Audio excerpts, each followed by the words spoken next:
today I'm going to show you how to make the magical floating ghost take home craft. So you should have these kits right here, and they'll have some instructions, but this video will just give you a little bit more of a visual of what you're going to be doing here. So we need to have cheesecloth, and that'll look like this. We're going to need liquid starch, which is going to look like this. You're also going to have a balloon, pipe cleaners, and some black felt. So that's everything that should be in here. And then you're also going to need, just from home, any bowl about this size, or it could be bigger or a little bit smaller. We're just going to end up putting the liquid starch in here. And then you're going to want a cup. Ooh. This is going to take me a minute to get this lid off this mason jar I'm using. Ooh. Okay, maybe I can't. I'm gonna run and go grab another one. Alright, I'm back. This time I've got an open jar. You can use a jar like this if you've got one, or you can use a cup. That's about this tall. If it's taller, that just means your ghost will be a little taller in the end, and if it's shorter, it just means the ghost will be a little shorter. So about this size. And then you're also going to need some tape, which you don't, if you end up not having some, you'll get by just fine. It just makes things a little bit easier. Alright, so to start, we are going to blow up the balloon.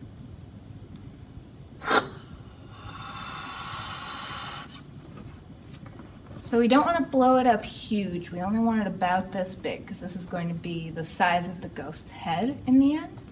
So I'm tying it up at about this size. So I'm just going to tie it off here.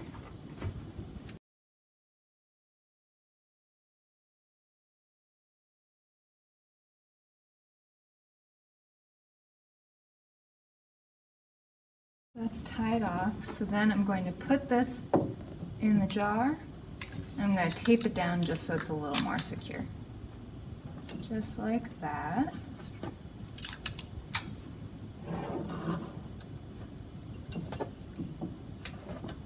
Next up, we're going to take our two pipe cleaners here.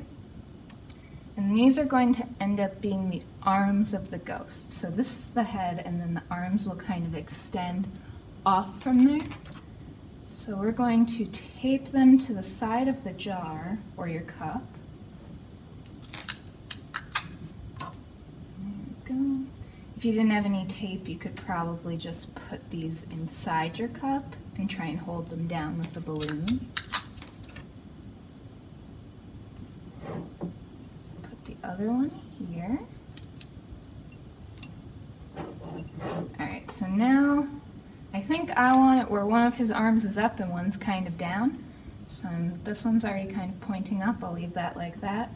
And then I'll just point this one down a little bit, like that. And what you want to do with the arms is totally up to you. In fact, you could even just skip the arms if you wanted and have it be a fully straight up and down ghost. That's up to you as well. So now that we've got our base here, we're going to move on to the cheesecloth. So you'll have two pieces of cheesecloth here, and you want to unravel those and separate them out, because we're going to do two layers in the end. So set one aside, and you're going to want to fully unravel this cloth. So it's folded in half, and then it's kind of hard to tell, but you can, there's one more layer. So it'll be this size when you first unravel it, but then unravel it one more time, and it'll end up about this size. So it's much bigger. So you want to make sure you unravel it the full way. So you're going to want to do that to the second piece as well. Unravel it the whole way. So now we've got our two pieces all unraveled. And something you can take note of here is that the longer side, this side, is going to be what goes front to back. So we can kind of dry fit it here. So we've got the longer side, and that's what's going to go like this. You'll end up draping it over the balloon, like this so that the longer back is going to go back there and the longer front is going to be here. Because this gathering, this extra fabric down here, is what's actually going to allow it to stand up, that stiffness at the bottom. So you want to make sure that that's the way you do it, because if you put it the other way, then it would go way off the arms and be too long. So just keep that in mind going forward. So next up, we're going to take the liquid starch and we're going to just dump it into our bowl just so we have a little more room to work with. Now this is where it gets a little messy. That's why I'm working on a mat. So you might want to work on newspaper or something like that, or at least a table that can easily be wiped down. So one at a time, you're going to want to take your piece of cheesecloth and you're going to want to dip it into this liquid starch here. Make sure it's fully covered. And it's going to be drippy, so then you want to wring out all of the extra like this. Alright, so make sure it's all covered, but there isn't a whole bunch of extra dripping off. And you'll have more liquid starch than you need. Alright, so I'm going to set that aside, and now we're going to unravel this again. This might be a little bit more difficult since it's all wet now. But take your time. Get it all unraveled and make sure you can tell the long end from the short end again. So, unraveling it all the way.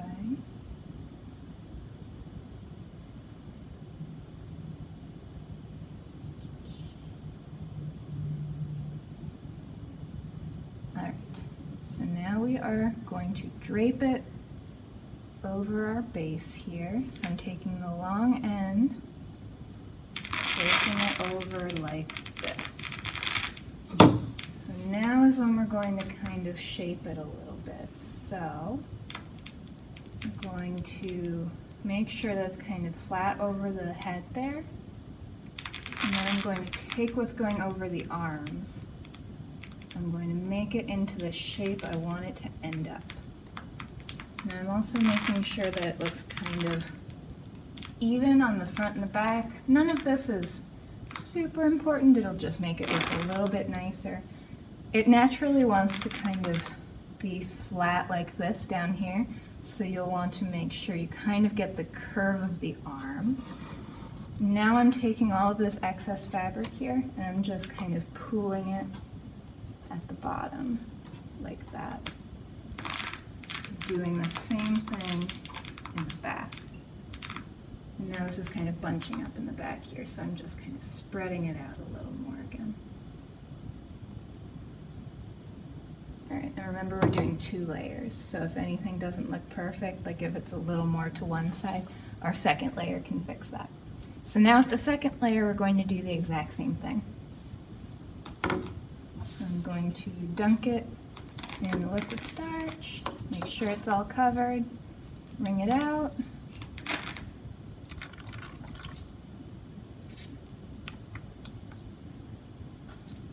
Alright, you might be able to see I've still got a decent amount. You could set this aside for some other project if you'd like, or you could just put it down the drain. And then I'm going to unravel it again and do the exact same thing.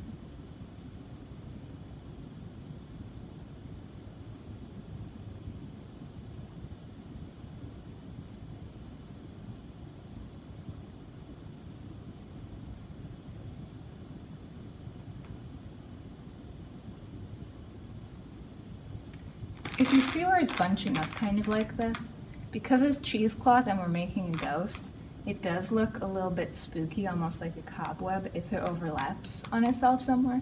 So that's not necessarily a bad thing to have. It's totally up to you however you want to shape it. So I feel like I would like mine to go a little more this way, so I'm going to set this down with a little more fabric on this side here. Yeah, just to get that arm extending in this direction a little bit more. Alright, so I'm laying it over top, smoothing it out over the head again. Alright, bunching this at the bottom, and in the back as well.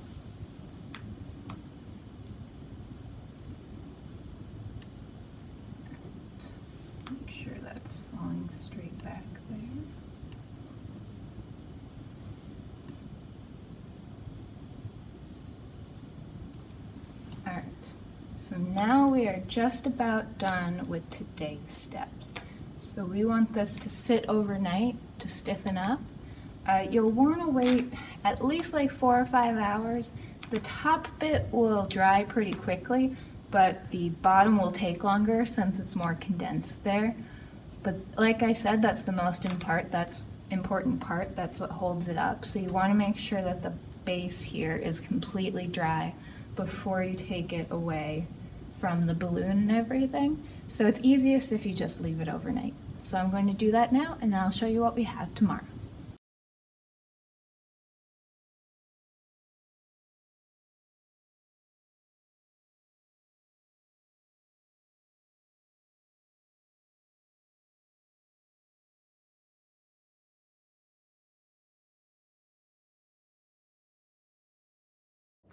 Alright, so I'm back.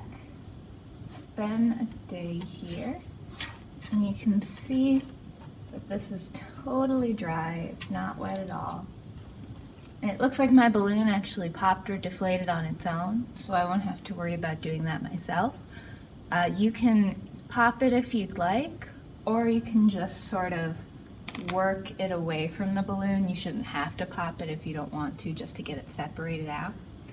And now all you're going to need to do is just lift it off of the base, get it off of those arms here.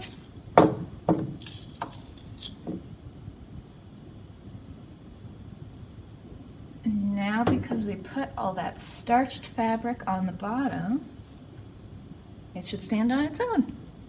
So now the only other thing you have to do is you're going to want to, and this is also only if you want to, but it makes it a little bit cuter in my opinion. So you'll have this little bit of felt, and this actually has a sticker back, so you can just peel off the white paper on the back and you can just stick it to the ghost. So you're going to use this to make a face for the ghost. So if you'd like some ideas, you can just Google some pictures of cartoon ghosts or things. I'm just going to cut out 2 simple eyes and a mouth.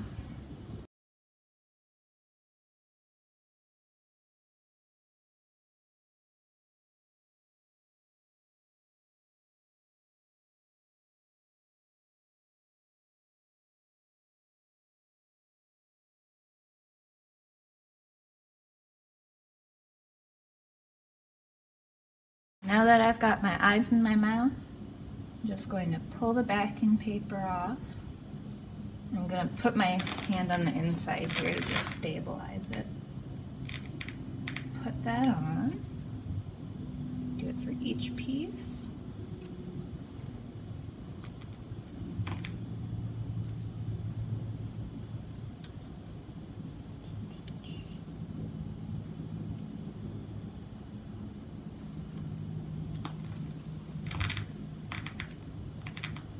And it's all done.